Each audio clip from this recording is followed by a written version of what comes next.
And we're live with another one. Good day, good morning, hello, afternoon, evening, wherever you are watching this from, wherever you are in the world.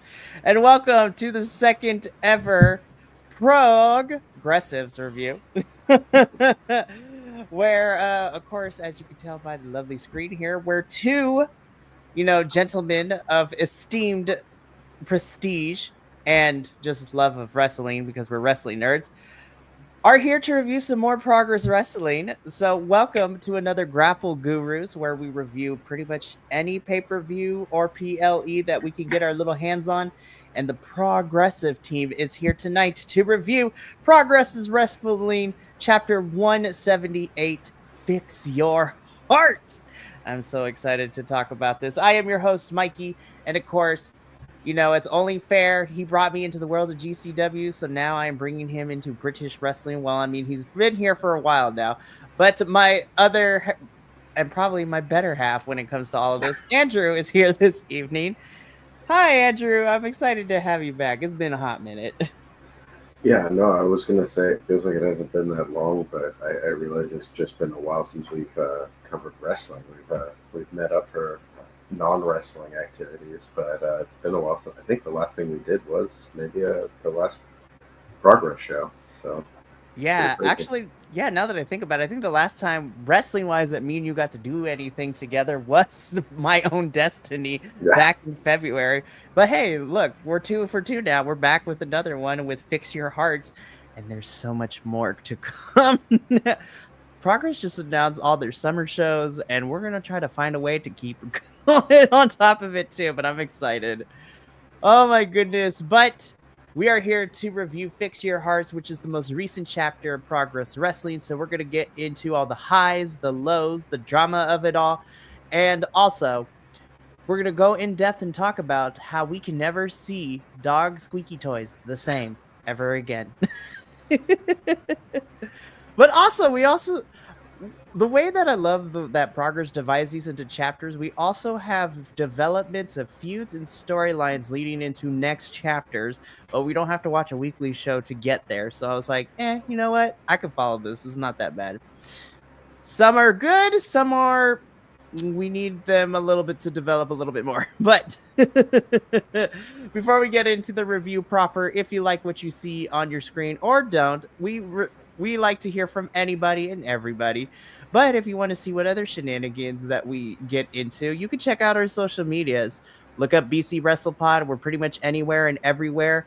I literally accidentally was looking for pictures for, upcoming pay-per-view reviews. I'm like, oh yeah, look at this picture. Wait a minute, that's our channel. Oops.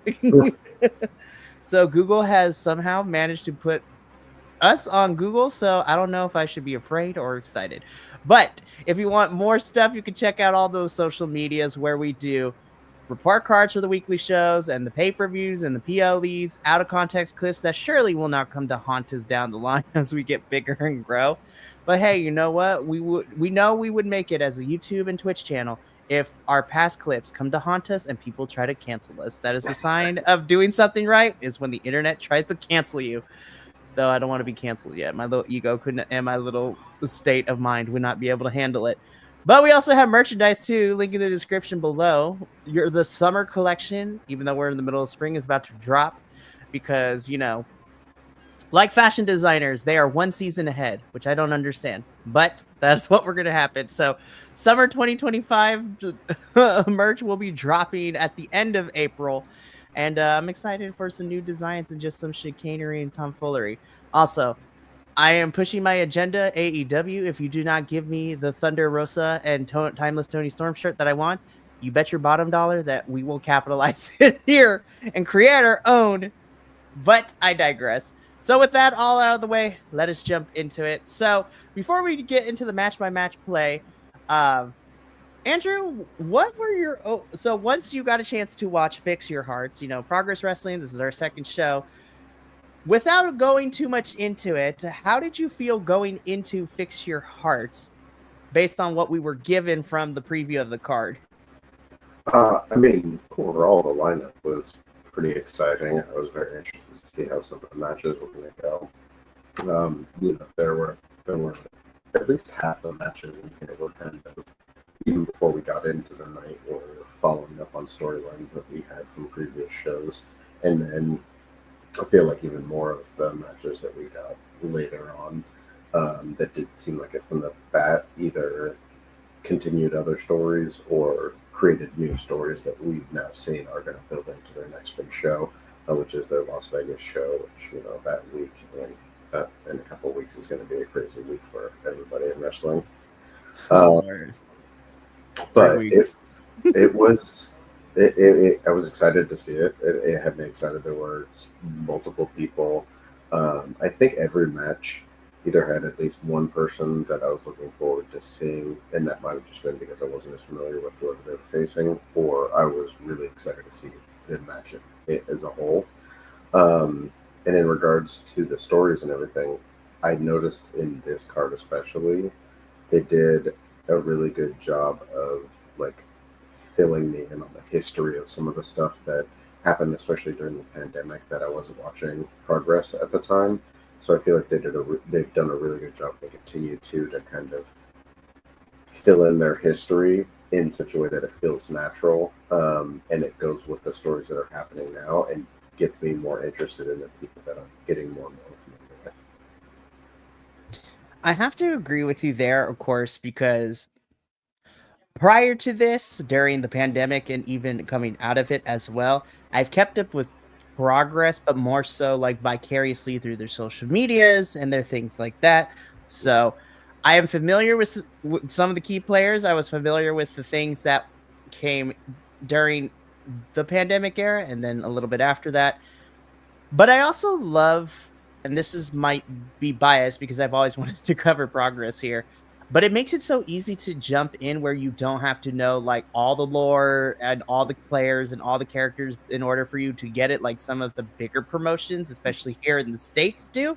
So I appreciate the ease of being able to get into Progress. And plus, who doesn't love British wrestling? Because I'm a fan of British wrestling and their style of it being more sloppy is not the word, but it is more, diamond in the rough approach to wrestling, which I love. They're just hard hitting, and they also catch style of wrestling is something I really love as well. So some of our matches or some of the wrestlers that we're going to talk about specialize in that, but also British wrestling and the Electric Ballroom brings such a different feel.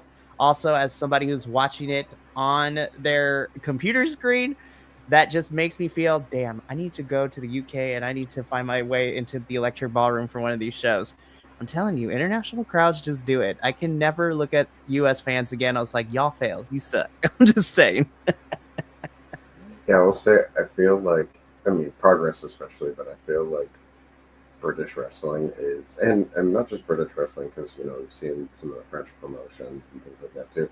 I feel like European wrestling is a bit more in line with like Japanese wrestling. Like there's a lot of like comedic stuff that will happen, some spectacle stuff, a lot more things that are like silly but people get invested in it. And then there's also the strong style, which is much more aggressive, much more hard hitting, much more serious. As we're wrestling in the States, it's kind of that blend of that like Canadian, Mexican, and then kind of that all-American, wrestling kind of style. So there's that mixture there, which was obviously very heavily influenced by the WWE, WWF through the late 70s all the way through the 90s, and like they kind of shaped a lot of the wrestling in the U.S. But it reminds me a lot of that, but with obviously different. A British approach to that same kind of flavor.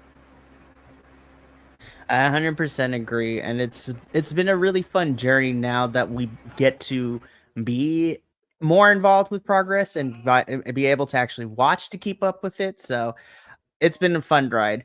So now that we've gotten our thoughts out of the way, let us jump straight into this match by match. So if you are new here to Grapple Gurus, what we like to do is I usually try my best to set up the match, talk about who is involved with it, potentially how we got to this match. But for most of this, I'm going to be honest, I'm going to say This was a match that was made at my own destiny, the previous things that happened. So prepare to be prepared to hear that a lot.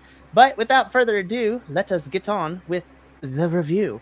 So we kick things off with Fix Your Hearts with our first match of the evening, which now we are ready to play. So we have, of course, one of the British sensations, Michael Oku, who is very synonymous with British wrestling, but also Rev Pro, which is so fun. Taking on newcomer, newer to Progress Wrestling, and Miles Kamen. So this was literally just a match. Be like, we're just gonna have this match to have this match, but also we come to find out later in the show, spoiler alert, that this also is more so to kind of get Michael Oku's reps in because he has a championship match coming up at Progress Vegas against Luke Jacobs. So my thoughts on this match before I, hand it off to Andrew, I thought this was a fun opener. Miles also is getting his reps in, kind of being newer to Progress and kind of looking to make and be a staple here in this current arc of the roster with Progress. So very cool. Also getting to hear, he is being mentored by one of the other Progress wrestlers who we'll talk about a little bit later. But Michael Oku, also fantastic. Love him. Is great. I love seeing him anytime I get a chance in any form of wrestling because he is fantastic in the ring. I've become such a big fan of his since the summer when he went down to CMLL, and which was a lot of fun. Him and Zack Sabre Jr. actually tore it up in a Lucha Libre ring, which was really fun too. So, Andrew, what did you think of our opening match for Fix Your Hearts? It was a good match. They both did really well. It was definitely made sense why it was the opening match because, like you said, this was really to bring Michael Oku into Progress to set up that championship match, and Miles given a chance to kind of get in there and just have more eyes on him. They both did really well. That's something I've noticed a lot in Progress, even when they bring in these folks that are from other promotions, other countries that are just not Progress regulars. I see them and I'm like, I don't know who this person is, but I'm generally entertained by what they do. Especially for Miles going against someone like Michael Oku, who's much more known, especially through the British circuit, and I would say also worldwide. It was a good match. It was entertaining, and I rewatched it again, and the second time I watched it felt surprisingly short. And so, I mean, it did what it did. I will say that when I looked back at the card of this match and the non-title women's match that happened a few matches later were, I don't want to say the low points of the night for me, but they were above average, but everything else just had a little more extra to them. Whether it was a little more camp or whatever, a little more pop or a little more meaning or whatever. So that's kind of where this match sat with me. I agree with you. And I'll reiterate this when we give our final thoughts at the very end, but I didn't think there was any bad match. We're like, oh man, why is this here? This is not great.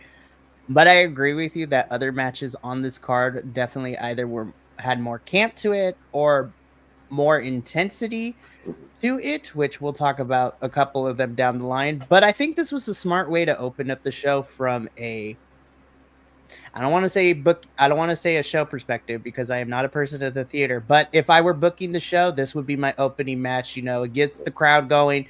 It gets them, you have favorite home country. Well, both of them are home country favorites, but especially Michael Oku, who in the world of British wrestling, everybody loves unanimously for the most part.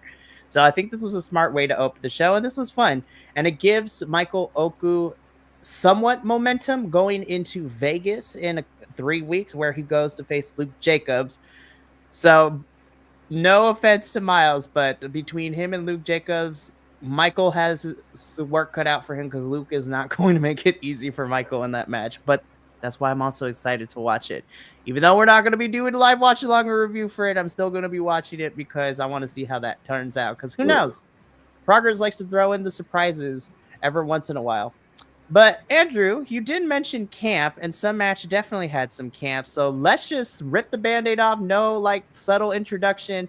Let's talk about the internet's champion, Simon Miller, defending the Proteus Championship in a doghouse rules match against Gene Money. So the way that this match works, and I'm glad they actually put it on the little graphic card too, is that anything is legal as long as it comes from a pet store. And literally the tagline of this match is unleash the dogs of war, which I was just like, I'm not gonna lie. Upon first watch through, I was like, dang, I wish they did more. But then when I watched it again, I was like, you know what? This was just enough of camp for me. Also, Gene Money with his DIY pasties with the duct tape. I was just like, oh gosh. So I actually really like this. The stipulation was stupid, but it's my kind of stupid. And sometimes I want my wrestling to be campy stupidness. And also, I can never be mad at Simon Miller. Like, he's one of my favorite wrestling personalities, but also to see this beautiful bald bastard that is Simon Miller wrestle on Progress too. He's great. And I'm excited to see him defend his championship at Vegas. But on top of that, not only do we get a fun camp match, we also got some progression because our number one nephew, he's like, nah, I've had enough of this. And not once, but twice, this was the setup for what was to come later in the show when he just full on be like, and just decides to dip from the family. But Andrew, what did you think of our Proteus Championship Doghouse Rules match? I mean, it is what you would expect from a match like this. I think Simon Miller's a great character. His wrestling character is a great character to have with this title. He does things with this title very differently than other wrestlers might because he has much more of that comedic aspect while still having, some really good, surprisingly good wrestling chops. It was fun. It was silly. I like you said, it progressed the story. He always keeps it interesting, and the people that he wrestles against, they do a great job of being invested. I don't think I've ever really been unentertained by a Proteus Championship. There are a few that were more entertaining than others, but it's fun. I enjoy it. I'm always interested to see how those matches are going to go, which it's good because that's how you're going to get people to tune in. And like I've said in the past, I always just get a kick out of seeing Simon Miller get to be in there and wrestle and hold the world title and be a champion and do these kind of things because I know how passionate he is about it too. So that's just got to be an awesome feeling to be able to do, and I support that as a fan. So yeah, it was great. It was fun. It was silly. It was a nice mixture with everything else that we got throughout the rest of the night. And as I stated previously too, Simon Miller will be going into Vegas as Proteus champion. But the question will remain if he walks out of Vegas as Proteus champion, because no offense, but the people that have been announced for that scramble match, I'm like, oh, I'm in. This is going to be fun. But also, I can make a case for some of these folks to be like, you know what? I can see it too. So, I mean, so far, it's obviously Simon Miller walking in as champion, but he has to defend it against Paul Walterhausen. He has to defend it against Charles Crowley. And just recently announced, too, he also has to defend this thing against Effie, which is crazy to me. Low-key, I'm kind of... I need one interaction at least between Charles Crowley and Effie. I was just like, Lord have mercy, this is about to get buck wild. But... this was a fun match. This was camp, and I'm not gonna lie, I was kind of surprised to see this go second, but then in hindsight, when I look at how the rest of the card goes, I was like, no, it kind of makes sense that we put in the first half towards the beginning. So this is a lot of fun. So from here, we move on to the third match of the first half of the show. Thank you, Progress, for also putting intermission so I can go refill my drink. So it's fantastic. But Okay, let's just get this one out of the way. So, in a non-title match, we have Nina Samuels, who I'm gonna be honest, I'm not the biggest fan right now of her current Progress Championship run. Does not mean I don't like her because I got to see Nina in NXT UK, and I liked what I saw there, and I thought she was great. I don't like the character choices and how her championship run has been going so far since taking the title from Rio, you know, towards the tail end of last year. But she is in a non-title match, is having this match against, newer to Progress as well, Millie McKenzie, who I believe commentary also said that she was returning from a slight injury. So now she's kind of getting back into the Progress ring. So she's been out of action for a little bit. I don't want to say this was bad. It was okay. And I think that's because Andrew, maybe you can help me out with this. I feel like the characterization of this version of Nina is kind of like not helping her in-ring performance. And also her in-ring performance is also not where I want it to be. And I know what she's capable of from NXT UK. I kind of want her, if she was going to be the heel, I kind of want her to be like the internet interviewer heel character she was in NXT UK, because that was more interesting. I just don't like the character choices here. And the match itself was okay. I kind of figured Nina was going to win because she's defending this title against not one, but two people at Las Vegas in a triple threat. Yeah, this was just okay. I shouldn't have been surprised that I was a little underwhelmed, but it still hurt that it ended up being underwhelming for me. Andrew, what did you think of Nina versus Millie? I mean, I agree. I think they've made they've made choices that they could have made better choices with her reign. Between the way that she won the title was kind of weird. One of her few defenses was she defended against I forget her name, Eva Hosen or something. She she defended the title technically against the number one contender who had just won the match, and then it was it was like a 2-minute match at My Own Destiny. I was so mad. It wasn't even that. Like, it was someone who got beat up in a 4-way match, and then she just like laid her out and then won, and it was just one of those like those moments are always wasted moments, especially when it was initiated by like right there. It was just a bad choice. So they've made some bad choices in that regards, and I feel like they're trying to have that stuff play into her heel aspect, where she's trying to like maneuver it so she can keep her title, but it just makes it seem less impressive. I'd rather her be a heel and be dominant.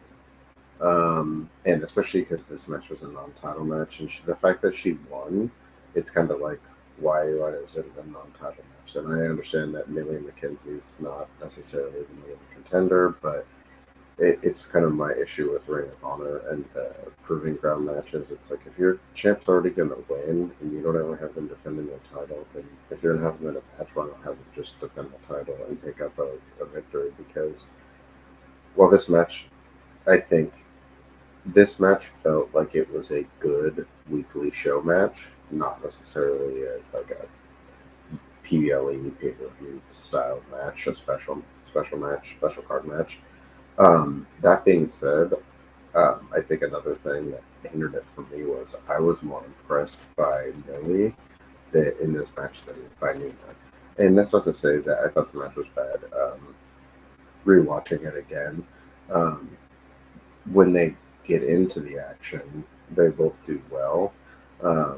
But I came out of this wanting to see Millie wrestle more, and maybe it's because I also want to see, like, I was really bummed when Rio lost the title. I don't know that Rio's going to win the title back because there's talk of other companies looking at Rio, and that doesn't surprise me with the fact that she lost that title to begin with. So I just hope that they do something more and more interesting stuff, and really build up Nina Samuels as a heel, because just because you have a heel champion doesn't mean that when you look at like Luke Jacobs, like, someone like that, like, not to say that she has to be a world beater, but she can cheat and she can do underhanded things and everything, but she should also be dangerous in the ring too.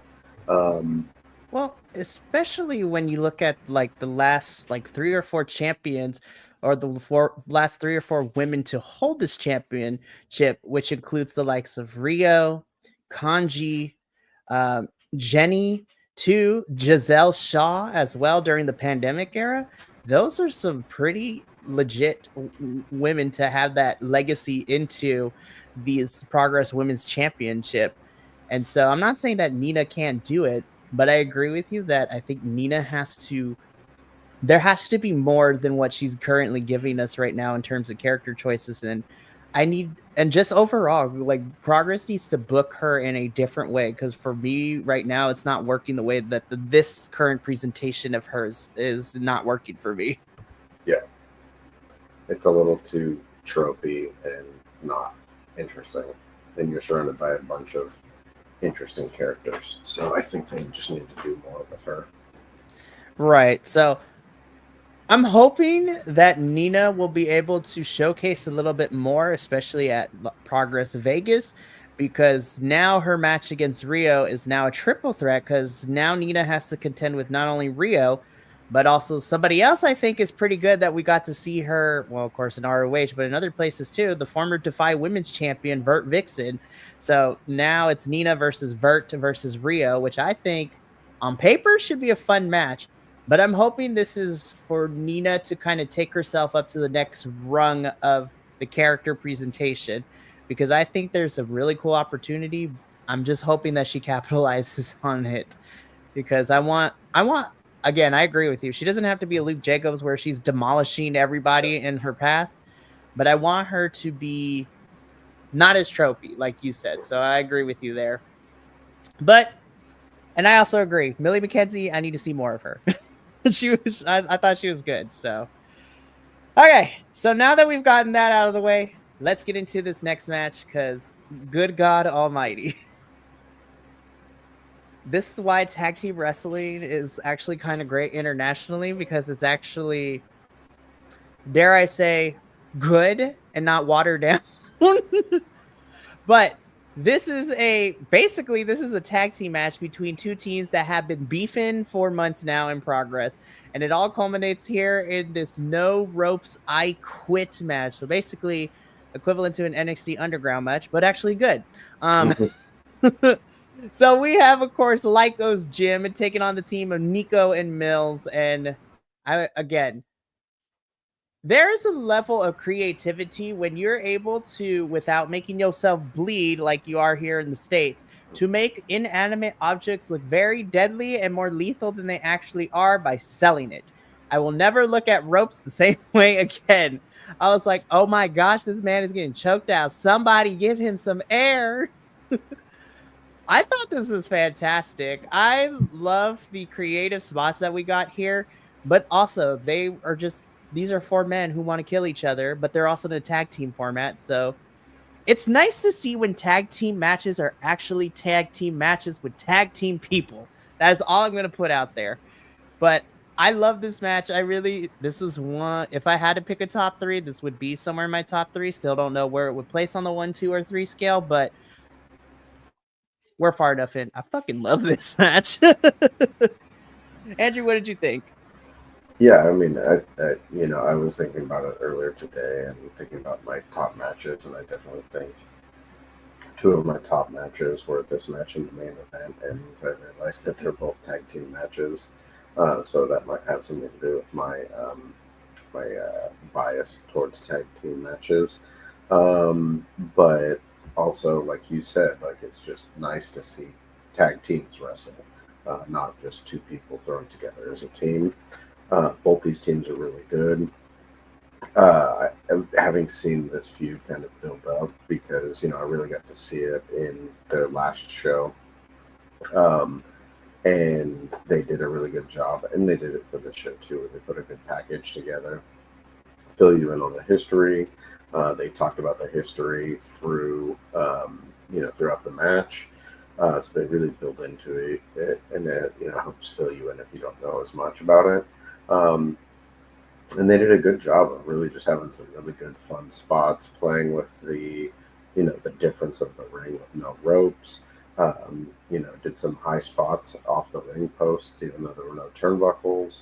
There was some craziness going on, and I like the fact that um, there was some good length to this match. It was like 20 minutes almost. And so there was a good amount of action in there, and it really built towards like making you feel that build to the eventual "I quit" moment. Um, and we had some spots where it was like, are they going to quit? Are they going to give up? Um, so it was fun, and I really like. I've become more and more a fan of Lycos Gym. Looking forward to some of their upcoming matches too, because I know we're going to see them throughout Las Vegas as well. So yeah, this was definitely one of the top matches for me. It was really, really fun, really exciting, and they made a really, really good use of the gimmick for this match.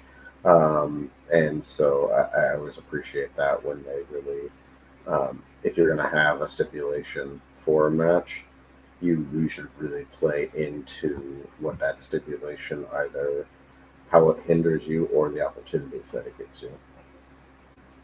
100% agreed. And honestly, I'm in the same boat. I know of Lyco's gym, but being able to watch the progress more in depth now is making me become a bigger and bigger fan of both of them. And they are fantastic as a team.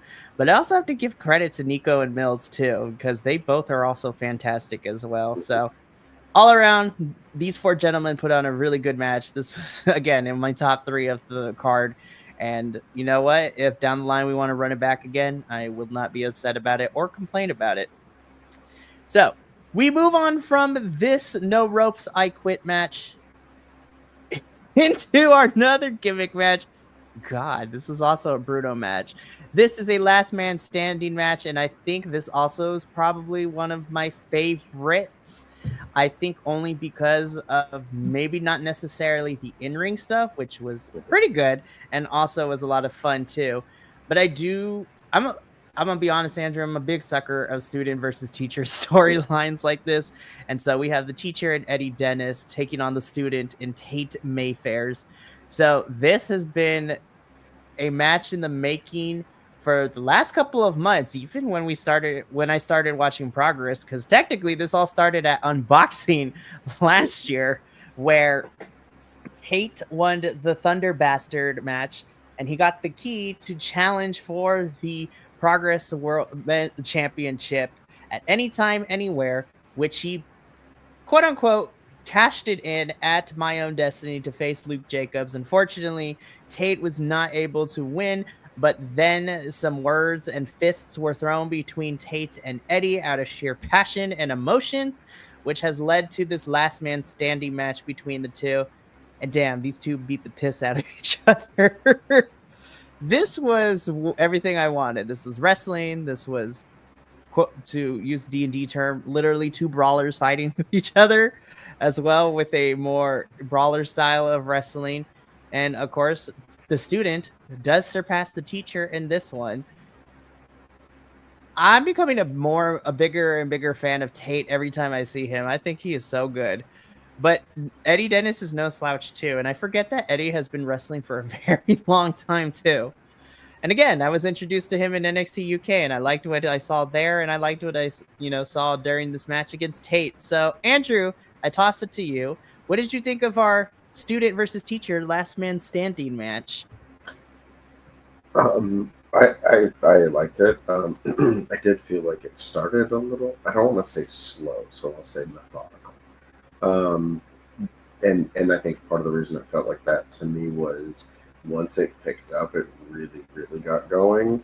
And really, once they started working around the ring, I think we really got to see it kind of turn up to that next level. Um, it not witnessing firsthand their history, but getting to see them like the precursor to this match. I was going into it kind of like, okay, let's see where this goes, because like they could have done some stuff with it that it's very similar stories that you've seen repeated throughout wrestling. So I thought they did a good job, and I felt like they didn't lean as much into a lot of those tropes that you get from this kind of like friends going against each other, or because really it didn't feel like it was one of them turning on the other one. It felt like even when Tate, went after Eddie and they had that kind of issue at the last event, um, it didn't feel like, oh, this is the heel turn and he's turning on his friend or his mentor or his partner or any of that kind of stuff. It felt like you said, like it was an emotional explosion. And but it was one of those ones where it was like we've got to hash this out, and it's gotten so bad that we can't just like talk about it. Like we've got to fight about it. But at the same time, also because of the relationship, it also was this like Eddie Dennis was approaching it from the like, if you want to get to that next level, you're gonna have to beat me, and if you want to beat me, you're gonna have to like work for it. And Tate Mayfair's was going out there to prove that he's like basically ready to take over, the reins and be be the grown up, kind of a thing. And so I think this was a good transitional match of Eddie Dennis like kind of stepping away and Tate Mayfair's like walking on his own. And so it was a good fun match. They had some brutal spots in there. It was one of those matches where like everyone feels exhausted afterwards. Um, so yeah, I thought it was a really good fun match.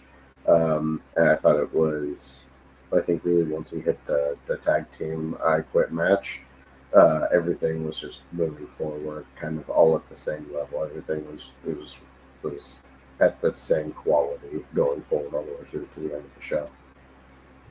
100% agree. And you brought up the fact of Eddie kind of, in a sense, passing the torch now to Tate and kind of getting out of the way for Tate to kind of walk forward on his own. And I do, and again, I get way too involved and I read too deeply in moments in wrestling matches, but I do like the fact that the proverbial passing of the torch came in the form of Tate using the nuts to Yeah, knock out Eddie to get the win too, which Eddie is known to do. So, especially he did that when he was a heel in NXT UK. So I love subtle touches like that. And, I don't get to see it that often. So when I see it, I'm like, my storyteller brain just pops really hard for those kinds of moments. So I agree with you. I think having this match after the, no ropes, I quit match and still being able to be consistently good and on par with what came before it too is a sign of smart booking and also a testament to the talent in the ring itself. So after this, I was like, I need a break. I need to just pause. I need to go get some water because I'm like, by process of elimination, I'm like, surely that means that main event is going to be something, but we still got a couple more matches to talk about. And so let's just get into this next one too. On paper, I was kind of excited. This was going to be silly. I'm becoming a big fan of Charles Crowley, but Charles Crowley takes on Mothica in this match.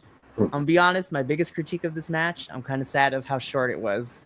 That was the crazy part to me. I was like, this is I was like, okay, you know what? This is going to be fun. And before I blinked, it was over. I'm like, damn, y'all. I was like, what happened? That's my only critique. yeah. I actually looked. I was looking up at the matches, and like I was surprised how short the time. Like it obviously was a short match, but it was like 5 minutes, and I didn't think it was that short. That's crazy. Yeah, that's my only critique. But even in those 5 minutes, I was like, I had fun. Like, I Okay. had fun. And I think that's because Mothica's character and the whole Gene Money family thing is just ridiculous, but I love it.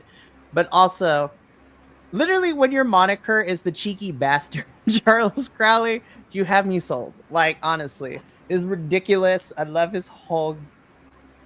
So we talked a little bit about how we're not the biggest fan of Nina Samuels' characterization, you know, and even if she was a champion, her character choices are not great.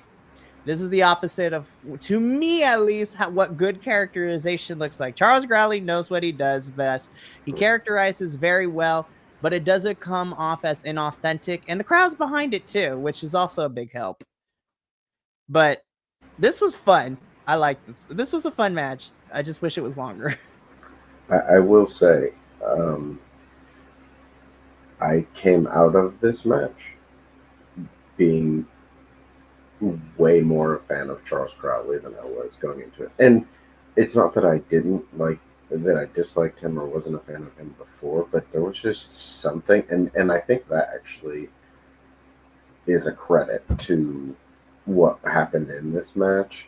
Yeah, I mean, the simple fact that within the 5 minutes we got the information about his trouble with the mist, and how it was passed off to him, and he's been unsuccessful with it, he struggled with it, and then the payoff that we got with that in the end was it was short enough and simple enough, but gave you a big enough resolution that like you were like, yeah, you did it, and it was just like, but it was so short and everything that I think that just is a credit to both the in-ring performance, but also the commentary filling you in, helping, like being the narrators like they should be of the story.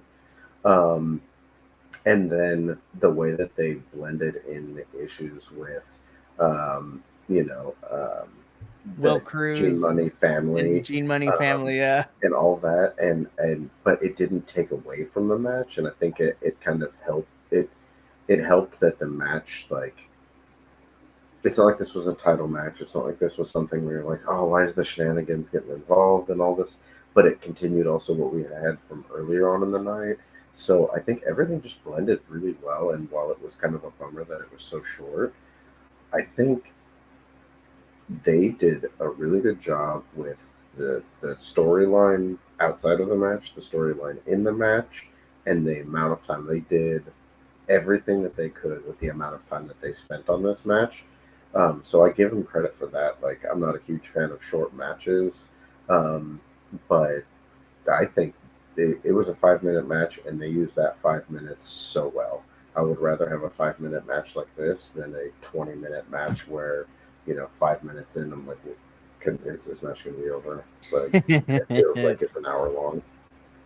No, I 100% agree. Also, shout out to Mothika for selling that devastating, basically the akin to the tube stuff from Will Cruz too. I was like, oh, she dead. I'm like, oh, she dead. So, oh man, this was fun. I agree with you. I mean, I wish it was a little bit longer, but hearing you talk about it, Andrew, I think I'm coming around. It's like, yeah, I don't mind it that it was 5 minutes, especially because, again, the small story of Charles Crowley prior to this not being able to get the mist right, and then the moment of him getting it right was all worth the while of having this. Loved it.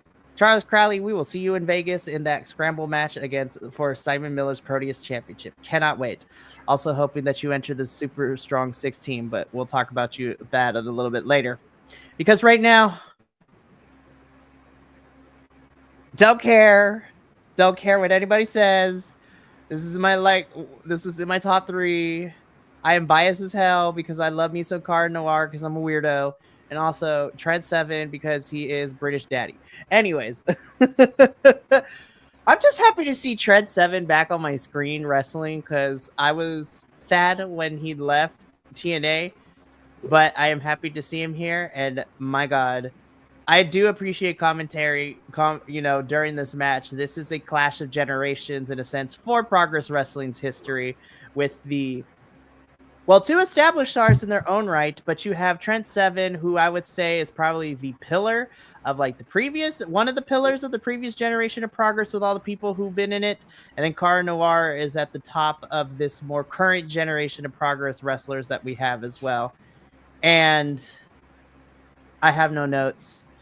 I mean, there's probably some spots I can critique, but I was just like, this was made for me. Now, I'm not saying it was perfect by any means necessary, but there are some matches on a card where, despite my criticisms and maybe some things that don't necessarily go right, or I wish they changed certain things about, I thought this was a fun match, and honestly, it was kind of smart to put this here. So I have no notes. I can't really critique it too hard as well. I could probably think of like maybe 1 or 2 things I wish they changed, but for me, this match was personally made for me. This is a love letter to me as a wrestling fan. I'm just kidding. I'm biased as hell. I'm sorry. I'm gonna stop talking right now. Andrew, what did you think of Trent Seven versus Car Noir? I thought it was great. It's one of those matches where you have two very different styles of performers. You have two wrestlers who are very well known and beloved by the fans of this promotion. Like you said, they're it's not like it's legend versus up and comer kind of separation of generations. They were kind of in that like two ships passing in the night kind of two different timelines of progress.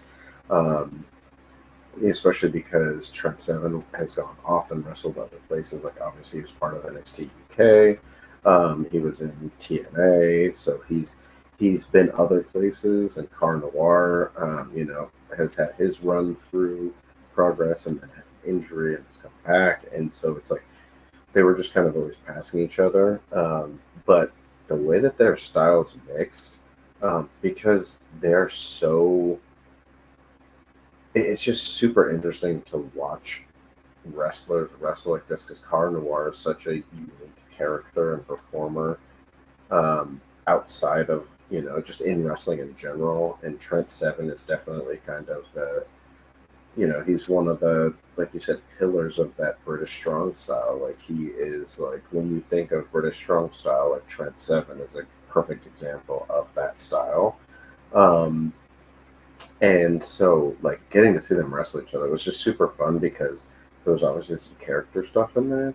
But then when it also just got into the, like, hard-hitting wrestling stuff, they were both, like, delivering it. And it was great. And I think that's something that I just really enjoyed about this match. Like, I think this would probably, with the two tag team matches, this would probably be in my top three. This and the two tag team matches would be my top three matches of the night. Especially if I was going to be like, if someone's asked me, hey, I want to watch Fix Your Heart, but I don't have time to watch the whole event, what three matches should I watch? It would be those three matches. Especially because I think on top of showing you the style of Progress Wrestling, watching these two wrestle, it's like, this is not only going to show you the style of Progress Wrestling, but it's two icons of Progress Wrestling. And so it was really good, really fun. This could have been a title match, and I think it was a great semi-main event for the card. Oh, 100%. And speaking of championship matches, we didn't know this at the time, but it would be revealed to us later that because Car Noir's victory over Trent Seven, Car Noir will be going to Super Strong 16 to fight for the Progress World Champion, and he is either going to be fighting Michael Oku or Luke Jacobs. Whoever walks out of Progress Las Vegas as the champion will go into Super Strong 16 facing Car Noir, which has me excited. And just to give a little bit of history, because some people are like, why do you love Car Noir? I think what made me a big fan is, again, watching the clips of Progress through the social medias and his intense and crazy feud with, Spike Trivet. That was a crazy feud, full of twists and turns and stories like Car Noir losing his identity, getting it back. Then the cage match for the championship is wild. Like, I love good stories like that, but I'm excited. And you know what? Whoever walks out of Vegas as champion, I'm excited for either one of those two men, of Michael Oku or Luke Jacobs, to fight Car Noir Super Strong 16 in May. So it's going to be fun. But I agree with you, Andrew. I think this was a really strong kind of semi-main event. But let's get into the main event, because my God, this was my match of the card. This was my match of the card. And we don't get to see tag team championship matches. Well, tag team matches alone, but tag team championship matches, quote unquote, main event your show. So this is for the Progress tag team titles.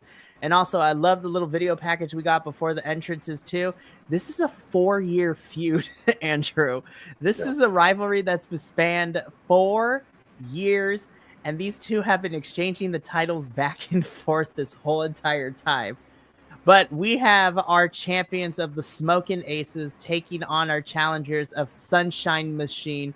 And the pop that we got when our homeboy came through the curtain, because we didn't know because of visa issues whether he will be here or not.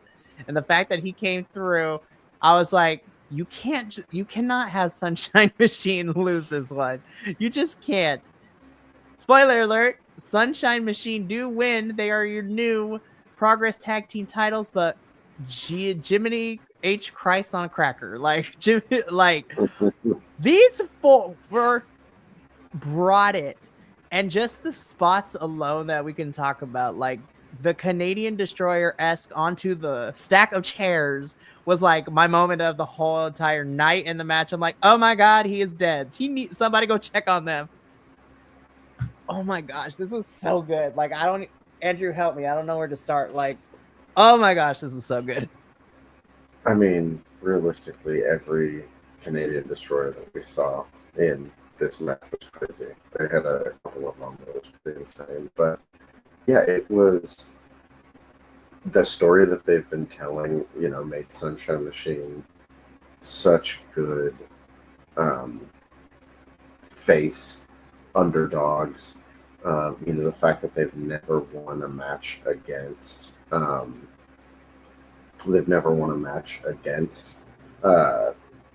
Aces. Smoking Aces, and they faced each other. I think it's like 4 times or something like that. They've had all these different crazy matches. I think it was a really good build up to it. It had me really excited. And then, like you said, all the spots that they hit, the action that they had was just super fun. It was 2 tag teams that are really good at tag team wrestling each other. And at no point was I sure who was going to win this match. I had a pretty good idea, but they kept it interesting enough that there were times when they're like, yeah, the underdogs are going to do it. And then you're at times like, oh, they're not going to do it. They're going to fail. And everything all the way up through the win, the misdirections, the miscues, people hitting on turns, people missing tags, that kind of stuff. It's such a good job of it. There's really good tag team storytelling. This probably was my match of the night. It was awesome. And the pop at the end, not just the pop at the end of the match, but then the pop at the end for, the retirement that we got. Just everything just was a perfect culmination to this card. No, absolutely. I agree with you 100%. This was also my match of Fix Your Hearts. I think all 4 men did a fantastic job. And to me, on the one hand, like as a US fan who watches US promotions too, I wish tag team matches were given this time and this depth to be able to kind of tell fun stories and actually, I don't know, if not main event, like you could have them more, but I don't know if it's like an American thing or a Western thing, but it seems that international promotions do better jobs of actually letting tag team matches and feuds like be a prevalent story in whatever we watch too. But I digress with all of that. But damn. But I agree with you too. I mean, I screamed at my television a little bit when Sunshine Machine won, but also afterwards too. 37 matches, 3 tag team title reigns, and Nick Riley bows out of Progress Wrestling. I was like, that is actually a pretty damn impressive career in Progress over the last 4 years. Like, Nick Riley humbly bows out. The Smoking Aces are no longer together. But you know what? As short as our tenure has been with Progress Wrestling, this match has made me a fan of Nick Riley. But yeah, shout out to Smoking Aces and Sunshine Machine. I'm going to have to watch this back towards the end of the year, but I may or may not be putting this on my short list as for my favorite matches of the year, honestly. So that, unfortunately, does bring us to the end of Fix Your Hearts. So we're going to give our final thoughts, and then we're going to get into some progress and news before we sign off for the evening, because just because Fix Your Hearts is over, we still got a very jam-packed spring with Progress Wrestling. So I think overall, while I enjoyed parts of My Own Destiny, I think Fix Your Hearts definitely did a better job of the overall card as a whole, because even the matches I wasn't too keen on, I still enjoyed. And the high points were definitely high points. There was like I said, my top three matches are the Lyco's Gym versus Nico's Mills match, Car Noir versus Trent, and then of course Sunshine Machine versus Smoking Aces are probably my top three matches of this card.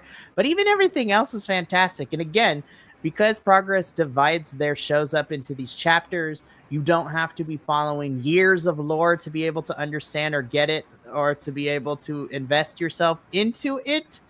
So I will say, even though this is only the second show of Progress that we're reviewing, Fix Your Hearts is definitely surpassed My Own Destiny just a little bit for me. I had a lot more fun with Fix Your Hearts, and I think that's the overall theme. I had a good time, and it reminded me why I like wrestling from time to time. Despite of us being in the business of analyzing and reviewing it, it's just fun to review a show where I couldn't stop smiling from beginning to end. So that's me. I enjoyed the show. Fix Your Hearts is probably my favorite Progress show, but then again, this is only the second one we do. But don't worry, because we got lots more the remainder of this year to talk about.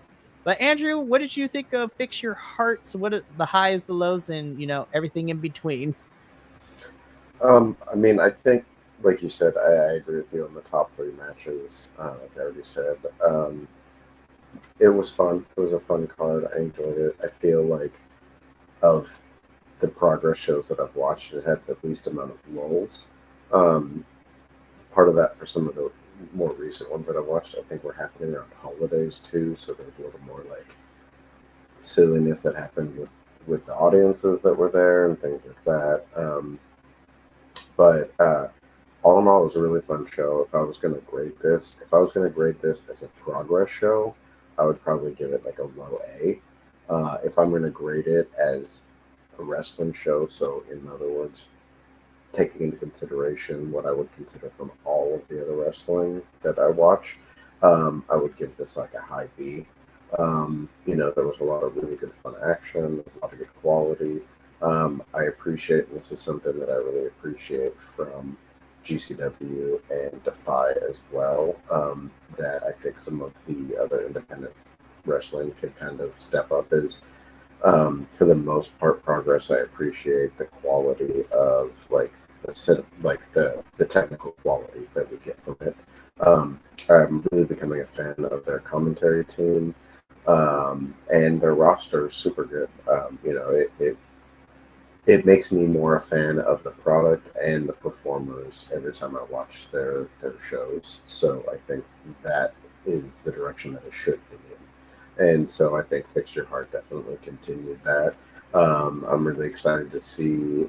Obviously, I'm excited to see how they're going to play into the Las Vegas, into the collective, because there's so much going on that week, and like those three companies are a big part of it. But outside of them being a part of that big week, I'm also just really excited to see the next couple of Progress events because of what we got in this show. And I think that's what wrestling shows need to do. They need to not just be exciting for the moment, but they need to make you want to come back and watch more. 100% agree. And I'm excited because, well, let's just jump straight into our news. So now that we're officially done with Fix Your Hearts, Progress wasted no time to let us know that the rest of the spring, and actually the summer too, is going to be packed with lots of crazy stuff. So we mentioned it throughout this review, but the next show for Progress Wrestling is Progress Las Vegas, as part of quote unquote GCW's The Collective, where pretty much a bunch of promotions are getting together the week of WrestleMania in Vegas to do different things. And as of right now, Progress has, the men's championship of Luke Jacobs versus Michael Oku. We have the women's championship triple threat of Nina Samuels, Vert Vixen, and Rio. We also have the Proteus Championship Scramble match, which includes wrestlers so far of Adam Priest, Charles Crowley, Simon Miller, Paul Walter Hausen, Effie of GCW, our current GCW champion. So that's going to be a lot of fun. But then when we come back to the UK in May with Progress, we jump straight into the Super Strong 16 tournament. And we have half of the field already filled out for us. So as of right now, that field includes representing Pro Wrestling Noah too, which is kind of crazy. Representing Pro Wrestling Noah in Japan, we have Jack Morris. Also from Noah, we have Masa Kitamiya. So I'm excited because I again follow Noah through social media clips. So this will be my first time really getting to see Noah wrestlers in action outside of like their main one of Kaito Kiyomiya, who I actually really love and had a heck of a match against Sheldon Jean at Maple Leaf not too long ago.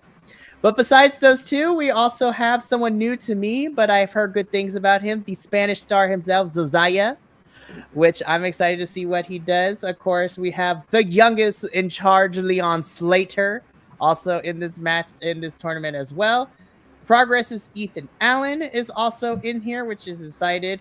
Man Like Dries is here, Andrew's favorite entrance ever. Just kidding. No, but I'm excited to see what Man Like Dries does in this match. We also have one of our personal favorites, repping GCW in this tournament, and Marcus Mathers as well. So Marcus is fantastic. I can't wait to see what he does, how far he goes. And then I lost my absolute mind that we also got announced that Trent Seven is participating in this tournament to kind of redeem himself from last time he was in Super Strong 16, which according to the rumors didn't go very well for him. And then, of course, our newest entrant is, our former one half of Smoking Aces himself. Charlie Sterling is in this tournament as well. That is a pretty big field. That's only 8 of the participants. We still have 8 other participants who are going to be announced probably within the next couple of weeks, too. This is a 2-day tournament, Andrew. So how do you feel about the field so far? I mean, it's going to be crazy. I'm really excited because this will be the first, tournament of this that I've seen. So yeah, I think it's going to be pretty insane. I like all the names that we're getting to see. It seems like it's a good mixture from other promotions, a good mixture of ages across the field. So I think it's going to be a lot of fun. And knowing that this is, I kind of feel like this is their, this is to Progress what Tournament of Survival was to GCW. It's like this is like what they do best, and we're going to get to see them do that. And so I'm really excited to see how that's going to play out, because I feel like this is going to be one of those times where this promotion and these performers get a chance to really shine. Well, on top of that, too, like we talked about when we were talking about Trent and Car Noir's match, too, because this is a 2-day event, a 2-day tournament, it's not all just tournament matches, because we're getting Car Noir versus the winner of whoever walks out of Vegas as Progress champion at Super Strong 16, Super Strong Style 16. So I'm excited about that. But then the rest of the summer is just as crazy, too, because we have after Super Strong Style 16, we jump into Far From Ordinary People in June. Then we have Stay Humble in July, and then in August we have 100 Volts, which is a big show for them, at least from the way they're advertising it, because this will be the 100th Progress show in the Electric Ballroom, which is crazy. I'm like, oh my god, they've had 100 shows in this little ballroom. That is wild. So I'm excited for all of this. And so me and Andrew, and hopefully we can convert some of the other folks on this team here to pop in once in a while. This has been your Progressive Reviews. Unfortunately, we will not be covering a live review for Progress Las Vegas, but fear not, we will be back in May with more Progress juiciness, as me and Andrew will be covering the Super Strong Style 16 tournament. We will be watching it 2 days, then we will be reviewing it. It's going to be a lot of fun. I'm super excited. But before we sign off for the evening, to kind of give you a glimpse of what remains this week, tomorrow night You can catch myself, Will, and our newest co-host, JT, as we cover TNA, as we are on the road to Rebellion, and they dropped a lot of matches tonight. So we're going to discuss the episode and what those matches have implications for down the road. And then to top off your week, this Saturday, you can join myself, Adolfo, and hopefully a special guest as we do a live watch along for MLW's Battle Riot 7, with a main event being the 40-person Battle Riot match. But instead of a number one contendership, it is for the MLW World Heavyweight Championship. So will Matt Riddle be able to survive 39 other individuals and still walk out as MLW World Heavyweight Champion? Well, you are going to need to tune in Saturday night to find out with us at the Contra Chronicles team as we do a live watch along for the show, which is free on YouTube, by the way. So make sure that you watch it along with us because it's free. It's going to be fun. But from myself and Andrew here at the Progressive Review team, and as well as the rest of the BC Wrestle Pod family, remember, take care of yourself, love one another, stay Bi-Conic, and more importantly than anything, you always deserve to finish your story. We will catch you tomorrow night for TNA, but until then, sayonara, adios, and we'll chat with you later. Ta-ta for now.